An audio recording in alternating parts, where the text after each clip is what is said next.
শরৎনগরের ভারত বাংলাদেশ সীমান্ত থেকে ভারতীয় জাল নোট সহ গ্রেপ্তার এক দুষ্কৃতী। নাম আলী আসাদ মণ্ডল।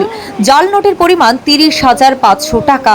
শরৎনগর থানার পুলিশ। ভারত বাংলাদেশের সীমান্তের গোয়ালদা এলাকার ঘটনা। গতকাল রাতে সীমান্ত লাগোয়া গোয়ালদা এলাকায় এক ব্যক্তি হাতে একটি ব্যাগ নিয়ে ঘোরাঘুরি করছিল। কর্তব্যরত শরৎনগর থানার পুলিশের নজরে পড়ে সে। পুলিশের সন্দেহ হয় তাকে আটক করে জিজ্ঞাসাবাদ করে এবং তল্লাশি করলে এই জাল নোট তার ব্যাগ থেকে উদ্ধার করা হয়। আজ তাকে গ্রেপ্তার করে বসিরহাট মহকুমা আদালতে পাঠিয়েছে পুলিশ।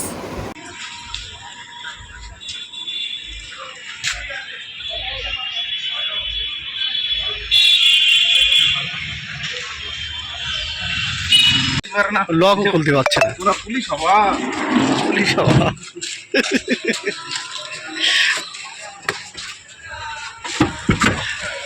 ম্যাডাম দিলে গেঞ্জিটা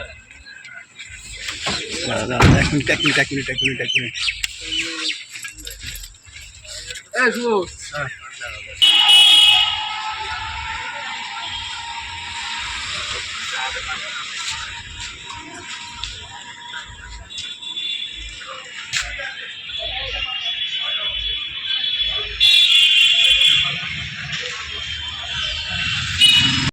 লক খুলতে পারছে না। পুরো পুলিশ হওয়া পুলিশ হওয়া।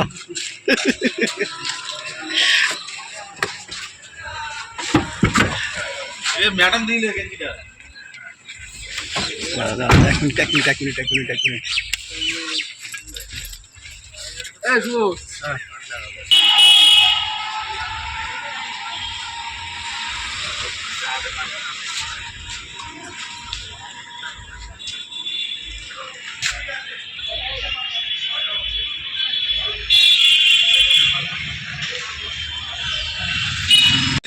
লক খুলতে পারছে না। পুরো পুলিশ হওয়া পুলিশ হওয়া।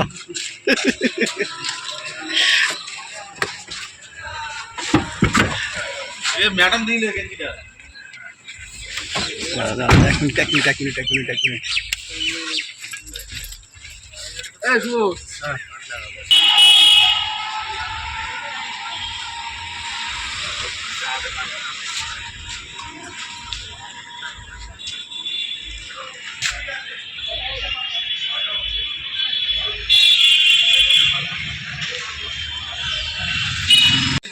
লক খুলতে পারছে না। পুরো পুলিশ হওয়া পুলিশ হওয়া।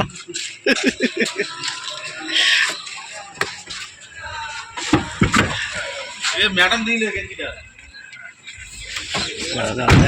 এক মিনিট। এই শুভ